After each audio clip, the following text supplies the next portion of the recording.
18, 1, enfant. 17, enlevé, horrible.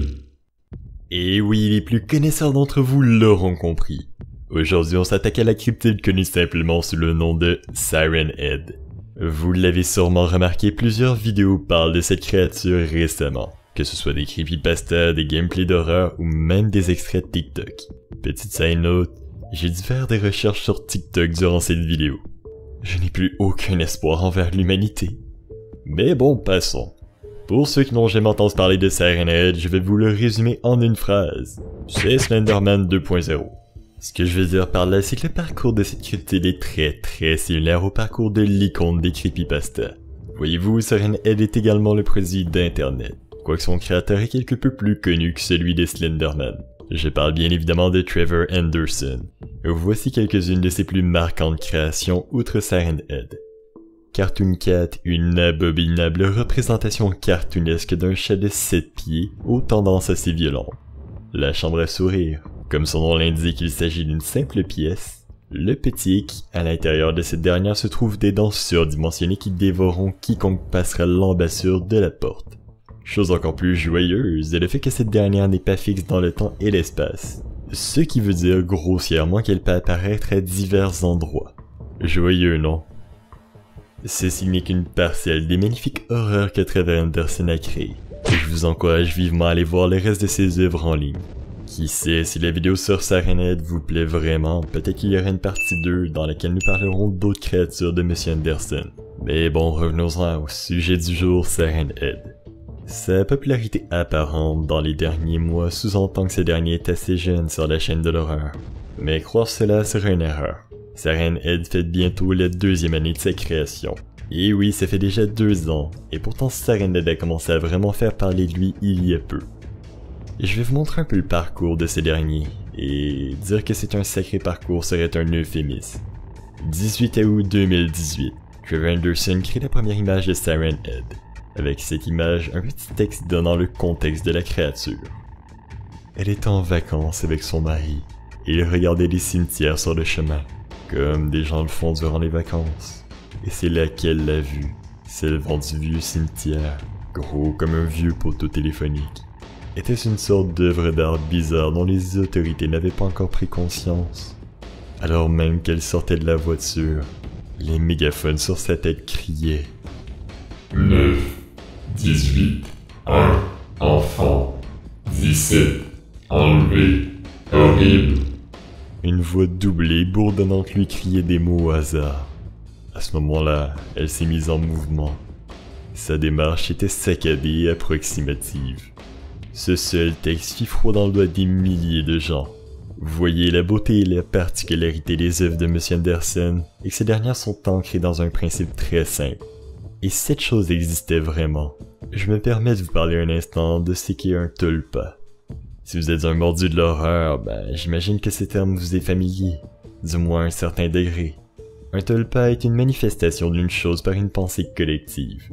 Grossièrement, si un large éventail de personnes pensent fortement qu'une chose est vraie, eh bien un tulpa sera la manifestation physique de cette pensée.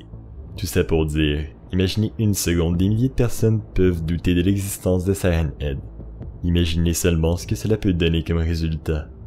Bon, maintenant que vous avez cette magnifique pensée bien ancrée, continuons avec son parcours. Contrairement à la création de Slenderman, Henderson a été une partie intégrante de la création du mythos de Siren Head. Son post original donna naissance à plusieurs sous-posts. Chacun des posts subséquents donnait une nouvelle dimension à la créature de Siren Head. Outre les posts de Thomas Henderson, la communauté gaming a grandement aidé à proliférer le nom de Siren Head, que ce soit avec le mode Fallout 4 nommé Whispering Hill. Dans ce dernier, on pouvait apercevoir la fameuse créature dans toute sa grandeur, littéralement. En plus de l'atmosphère horrible du mode, on pouvait entendre également le bruit si particulier de la créature pour la première fois. La popularité de Siren Head à l'époque était certes palpable, mais c'était très loin de son plein potentiel. Bien qu'ayant un certain degré de notoriété, c'est près d'1 an après sa création initiale que Siren Head commençait vraiment à briller.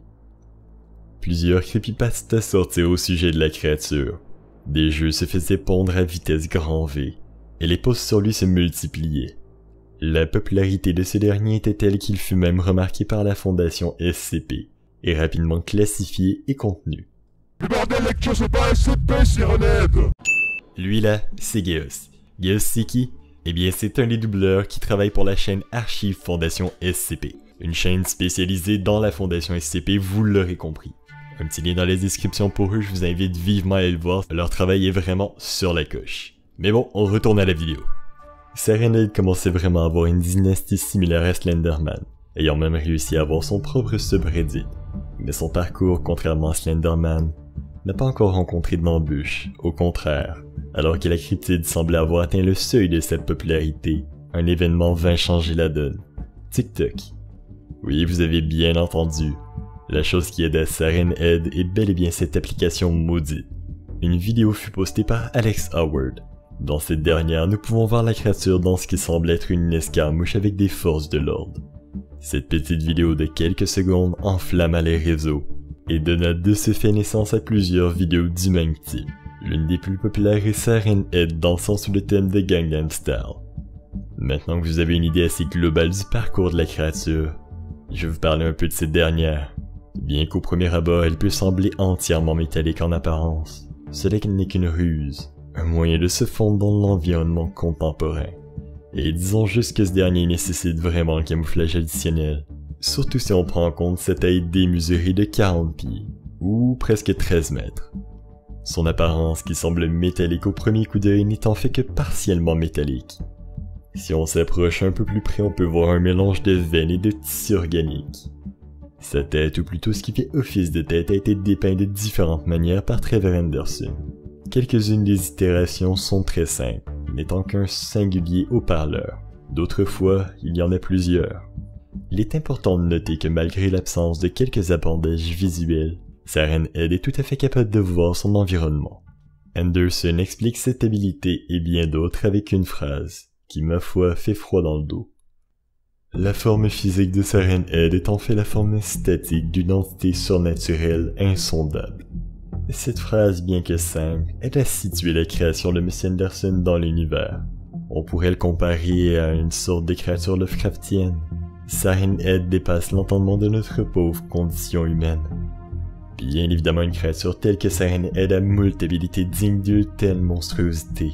En voici une petite liste concise. La capacité de copier et émuler tout son, même les voix précises d'une personne. Malgré sa taille, Sirenhead a démontré à de nombreuses reprises une force et une agilité terrifiantes. Il possède également l'habilité de changer son apparence physique au niveau moléculaire, le but étant bien évidemment de pouvoir se fondre dans le décor. Une autre habilité de Sirenhead est sa capacité à produire des sons capables de détruire complètement le canal auditif de plusieurs individus. Vous vous en doutez, une créature d'une telle puissance est bien évidemment un peu précis, non? Cette dernière ne massacrerait pas des gens au hasard sans aucune raison apparente. Il est vrai que peu nombreux sont les personnes qui ont eu la chance de survivre à une rencontre avec la créature. Et peu nombreux encore sont ceux qui ont réussi à capturer les images de cette dernière. Au moment où je fais cette vidéo, aucun motif officiel derrière les actions de Sirenhead n'existe. La théorie la plus commune, et la plus terrifiante en fait, est que la créature chasse les humains pour le sport. Nani? Avant de clore cette vidéo, je vais vous partager certaines informations assez intéressantes et peu connues sur Sirenhead. Sirenhead, contre toute attente, est une créature qui nécessite du sommeil. Et durant cette période, elle produit un son de grésillement similaire à une télévision qui ne capte pas de canaux. Bien qu'une partie de Sirenhead soit électronique, ce dernier n'est pas affecté par les IEM, ou impulsions électromagnétiques. Les créations de Trevor Anderson étant entreconnectées, plusieurs autres horreurs de cet univers ont conscience de l'existence de l'autre. C'est le cas notamment de Cartoon Cat, qui comme Sirenhead, viendrait d'un endroit simplement connu sous l'appellation du néant. Un dernier petit pour la route. Sirenhead est la création favorite de Trevor Anderson, chose que je peux tout à fait comprendre. Et voilà qui nous amène à la fin de la vidéo sur Sirenhead. Si ça vous a plu et que vous avez appris des trucs, n'hésitez pas à mettre un petit pouce en l'air, laisser un commentaire qui fait toujours plaisir à lire. Et si t'as vraiment kiffé la vidéo, n'hésite pas à t'abonner, à activer la petite cloche et on se reverra dans la prochaine vidéo. Allez, ciao!